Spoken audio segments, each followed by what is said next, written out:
this one will naturally segue on from the first video in this series, partly because it's another video revisiting an old argument, but partly because the actual subject matter segues in quite nicely from what was discussed. In the first video, what did we look at? Well, what we looked at is the idea that if God had created the world, if he'd created the universe, he could do with it as he wished, and what had resulted from that. And discussions naturally flow from that with regard to looking at God's actions, whether, if a God exists, and whether his actions would class as good, and in what terms would they class as good. Well, that's kind of the starting point for this video. And what I want to do in this video is not just to revisit an old video, but to kind of move from one video to another. We're going to start off with something that took place largely, the video, I probably had this argument more than once, but the one I'm minded of was a discussion that I had via a video exchange with Bossman 103, who's now of course called Phoneybeetlemaniac, and that was to do with the issue of God's goodness and how we would, by what standard we would judge God's goodness and by what standard God ought to judge our goodness. And by the end of this video that I'm doing today, what I hope to do is to kind of meld from there to a position that we're then going to arrive at an argument that I'd made in another video called something like God the failed parent. Okay, so that's kind of where we're moving from. So it's a little bit kind of convoluted, some of this, because we're going to look at basically two separate issues with regards to goodness, which is going to be, on the one hand, God's goodness and by what standard we would judge God's goodness, and on the other hand, what standard God ought to judge our goodness. How ought we to be judged by some sentient creator? So those are the two things, and you can either handle them both together or you can handle them separately, and I'm going to try and do a little bit both, to try and represent the arguments I'd made before, look at some of the objections or one specific objection that was made, and then move it forwards from there. Of course, when we're talking about, I mean, there's so many side arguments you can have on all of this when you're talking about goodness, and of course one of the classic ones, of course, which I'm not going to discuss, but I can't not mention it because it's one that really brings a smile to my face, is the way that theists will look at events that happen in real life and draw conclusions about God's goodness from that. Of course, it's always from a kind of preordained position, which is that you accept God's goodness and then fit what you see in to make it. So obviously, if something good happens, you take it at face value. If something bad happens, then you kick it into the long grass, effectively, don't you? You attribute it to events unseen or actions unseen or reasons unseen, that mean that we can't just take what's happened at face value, and that's the way that you evidence a good God. Of course, the problem with that is that you can just as easily evidence a malevolent deity in exactly the same way. If a disaster happens, 200 people are killed in a mining accident, we can say, look at that, that's evidence of God's malevolence there. He's killing people or allowing people to die in a mining disaster. And then a miracle occurs 5 days after the accident. Somebody gets brought out from the rubble. Of course, we can get rid of that. We can kick that into the long grass, can't we? And say, well, yeah, God's probably saved her because she's going to turn into a serial killer, or she's going to give birth to a child who'll give birth to another child who will end up being some kind of totalitarian despot who will be responsible for the deaths of millions of people. Who knows? You know, there's obviously things that are beyond our ken to understand going on here. So it's difficult not to make those kinds of arguments, but that's not really what I want to talk about in this video, even though I'm doing a damn good job of talking about them. What I want to talk about is specifically God's goodness, and how we would rate God's goodness and how he would rate our goodness. And the argument that I made at the time, I'll make it again now, is to draw an analogy with how we would view a dog, and how we would consider a dog to be good. Because I mean, I don't like dogs. I'll freely admit I don't like dogs. As far as I'm concerned, the only good dog is a dead dog. Well, many people who do like dogs have dogs as a pet, and some of them would describe their dog as a dead dog. But what do they, as a dead dog, as a good dog? What do they mean when they describe their dog as a good dog? Well, they don't mean that their dog helps old ladies across the road. They don't mean their dog is especially empathetic or contributes to the welfare of the family in the way that you would expect a human being to contribute to the welfare of the family. They don't mean that when the dog has a crap, it does it down the toilet and always flushes the chain and always wipes around the rim. We accept that dogs are going to do things which wouldn't be acceptable for a human, and there are many things that we would expect a good human to do, somebody we would regard as good, that we don't hold a dog to. In other words, we don't hold the dog to the same standard as we would hold a human, and there's a reason for that. We are intellectually superior to a dog, and because of that, we realise that we are intellectually superior to a dog, and that our expectations have to be tempered because the dog has a lower intellectual status, so that we do temper those expectations, and what we require, what we want to see to regard a dog as a good dog, it is more along the lines of not biting people's legs off or shagging people's legs when they come round to visit us. We don't hold them to the same standard that we hold ourselves. Most people, if I was to tell you that I held dogs to the same standard as I hold human beings, they would regard me as some kind of eccentric nutter for having done so. I think probably everybody who watches this video will be singing from the same hymn sheet on that one. So how does that chime in with how God should assess us then? Because surely the relationship is similar here, that when God is assessing us, that we are the lesser intellectual being. He knows we're a lesser intellectual being because that is the way that he has made us. And so he can't surely expect us to attain the same level of goodness as he can. In fact, he knows we can't.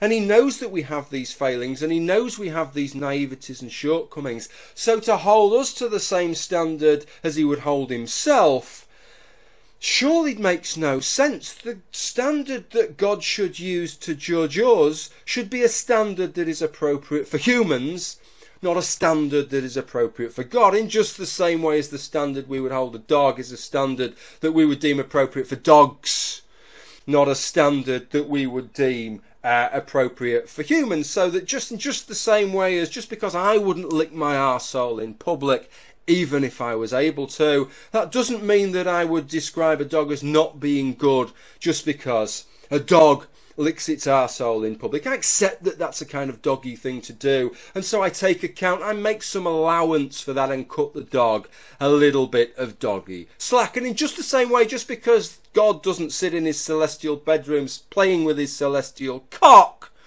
shouldn't mean that when he looks at a human being and sees, well, that's the kind of thing a male human being is going to do, that's the kind of way they are wired and configured, surely if he's going to judge us by an appropriate standard, he should likewise be cutting us an amount of slack. But what about the other way? What about when it comes to us judging God? Surely the appropriate standard to judge God is God's standard, not our standard. Well, yes, it is, but think back to the God example. Let's be a little bit practical here. We're looking at the dog example. How would a dog judge us? Would he judge us by human standards? Well, ideally he would. If a dog could have a conversation and was having a conversation with another dog discussing their owners, then surely they should judge the humans by human standards. But we know that that's not possible because a dog doesn't have access to human standards, so it's not going to be able to do that. Even if you gave, the thing with moral standards, they're incredibly complex. You can't simply boil it down to some kind of series of fucking commandments, because the problem is that most complex moral situations involve a moral trade-off. I suppose it's a little bit like putting the rights of the religious, and we all want religious people to have rights to carry out their faith in ways that are appropriate, but against the rights of people who are homosexual. And sometimes those rights of those two groups are in conflict with one another. And to uphold the rights of one group, you cannot uphold the rights of the other. So that's where morals get really complicated. So even if a dog did have the set of rules that would govern human morality and human goodness, it still wouldn't be enough, because the dog's brain is not intellectually gifted enough to work out how you would balance those rules. So there's no way that a dog could judge humans by human standards. No, the only thing that a dog could do would be to judge humans by dog standards. And I would suggest to you that the same goes with humans and a god. Maybe it would be, in an ideal world, we would judge God by God's standard, and maybe a little bit more of that in a minute, because it is appropriate, so I've got to touch on that. But we're not able to do that. We don't have access to God's standard, and even if we had access to what those standards were, surely we wouldn't have the complexities and nuances in our brain to judge God by God's standards. So when somebody says God is good, what could that possibly mean other than God is good by our standards? It has to be by our standards, because otherwise it's a meaningless thing, because we have no idea what those godly standards could possibly entail. And just think about it. Just think about it now. If we were to judge God by God's standards, what kind of things those standards could include. If you look at human standards of morality place humans above everything else.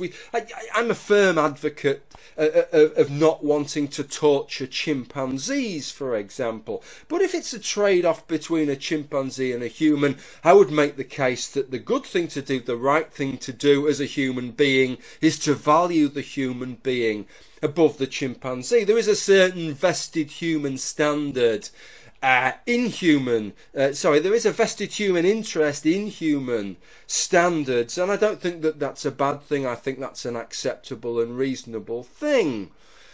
So couldn't God's standard be the same, that the most important thing from God's perspective is what's right and what's best for God, not what's right and best for us? It could be that torturing us would be what is right and best for God. And as we have no access to his standard, for all we know, if we did have access to his standard, then that could involve us being tortured or us being left just to suffer, because that would be in God's godly best interest. So to say that God is good can't have anything to do with God's standard. It has to be from the perspective of our standard. That's as far as I got with that originally. And then the response that kind of comes back from that kiboshes some of those arguments. I'll freely admit it kiboshes some of those arguments. And I'll tell you why. The response is this. Is that human beings, Jim, are made in God's image. And let's look, we can go off on a tangent here and talk about what that really means in the original text. Of course, it doesn't say in his image, it says in our image. There's polytheistic overtones there, as you would expect, given the time that was written. You would expect it meant physically in his image, given the time that it was written. So we could be a little bit pernickety there and say those passages mean literally that probably the conception that the people of the time had was that God was a humanoid figure, and that we are literally made in his image. We are mortal versions of an immortal humanoid God. But let's pretend not to know about any of that and accept the sort of modern Christian interpretation that what it means is morally in his image, that sort of spiritually we are in the image of God. And because of that, the morality that applies to us, the standards for goodness and benevolence that applies to us, are the exact same standards of goodness and benevolence that applies to God, albeit as the Christians will tell you, because they must be about the most depressing people on earth, we can never retain them. From the minute you're born, from the second you're born,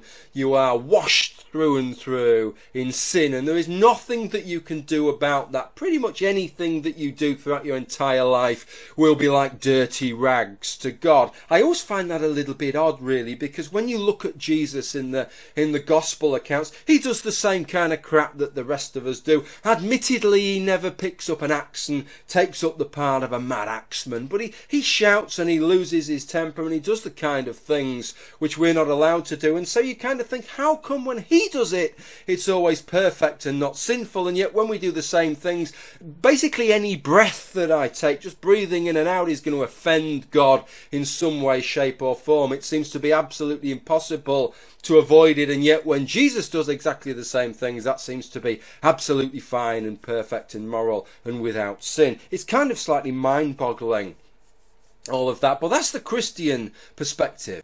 So what we have is this God who has his lofty, godly standards that's perfect for omniscient, omnipotent, transcendental agents that live outside of space and time, and he deems that somehow appropriate to apply to us because in some way he's made us as messy, crappy, imperfect versions of himself. So in just the same way that I can criticise the neighbour's dog for not making any contributions to any of the local charities over the last 12-month period and condemn that dog to prodding it with a stick every time I see it, God can do exactly the same thing with us. Now that might not seem reasonable to you and I, that's just tough titty, that's just the way it is.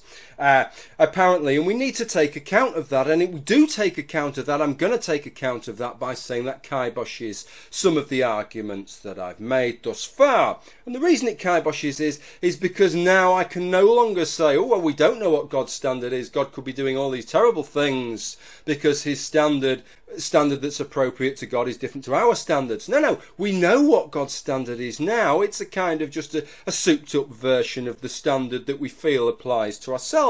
So if we take a standard that applies to ourselves and just be really, really picky about it, that's the standard that should apply to God. Now you would think that, okay, now we can criticise God, but of course go back to the argument that I was making right at the beginning of kicking things into the long grass, and you'll see that there's a kind of inbuilt immunisation against that, because anything that looks a little bit fishy, that really didn't seem like a particularly moral thing to do by God there, you know, allowing 200,000 plus people to die in a tsunami in 2005, that really doesn't chime with what we would regard as particularly moral behaviour, when all he had to do, he didn't even have to reveal himself, he could have kept his hiddenness and just planted the thought in those people's heads, go inland 10 miles for 24 hours and saved all those lives. But I can't make that argument because for all I know, all 200,000 of those people could have turned out to be serial killers, you see, and so God had to wipe all of them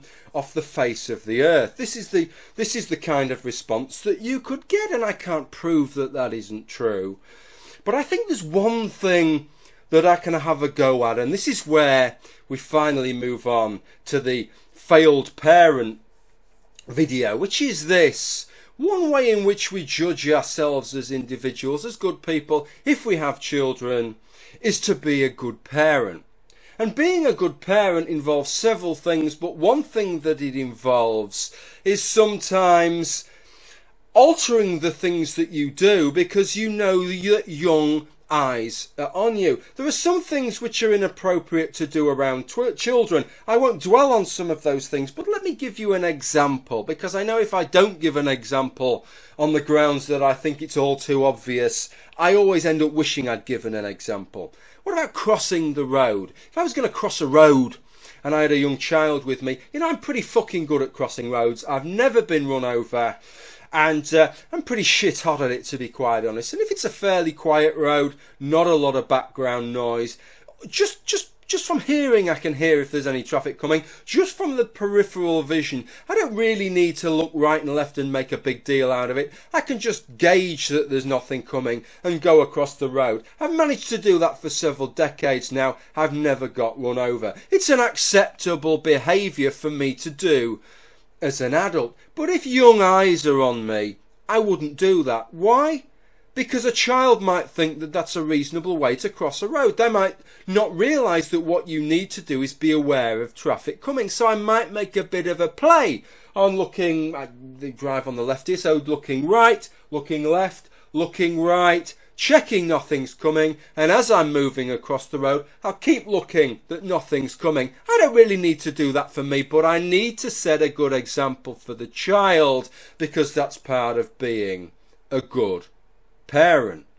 Now we know from Christians, what do they even refer to God as their heavenly Father, that they are their sheep, that they're followers of God, they are like God's children, and that they are the naive ones like children, they are the innocents, and that surely therefore God, whatever is appropriate behaviour for God, it behooves him to take account of the fact that we are watching what he does, and we're trying to learn from God's action or God's inaction. So I put it to you that when God allows 200,000 plus people to die in a tsunami by doing absolutely jack shit diddly squat to help them, what kind of an example does that set to us? Well, the conclusion that I would draw from that is that if I want to emulate God, if I want to try and raise my slightly muted level of benevolence a little bit further to approach the level of omnibenevolence, if I want to try and reach that level of perfection, then if I see the potential for people to be suffering that I could do something about, the appropriate thing for me to do is absolutely fuck all. Just let them suffer, just let them die, because that's the example that God has shown me. Of course, there are times, going back to the way we interface with children, where needs must, and we have to do something which sets a bad example to children. But surely what we do then is we explain that to the child, don't we? We say, look, what you're seeing me do now is not appropriate for you as a child. I'm having to do this as an adult, but this isn't appropriate for you, right? So don't try and copy my example, because it might be appropriate for me as an adult. It isn't appropriate for you as a child, because you don't understand the fucking complexity. You might not swear, but you do not understand the complexities of the situation. But does God do that? Following that tsunami in 2005, did he appear to the people of the world and say, listen folks, I want you to realise not to read too much into what happened there. I might not have done anything to stop that, but just so you know, if you're in a position to stop something like that, the appropriate course of action would be for you to do something. No, he never clears it up.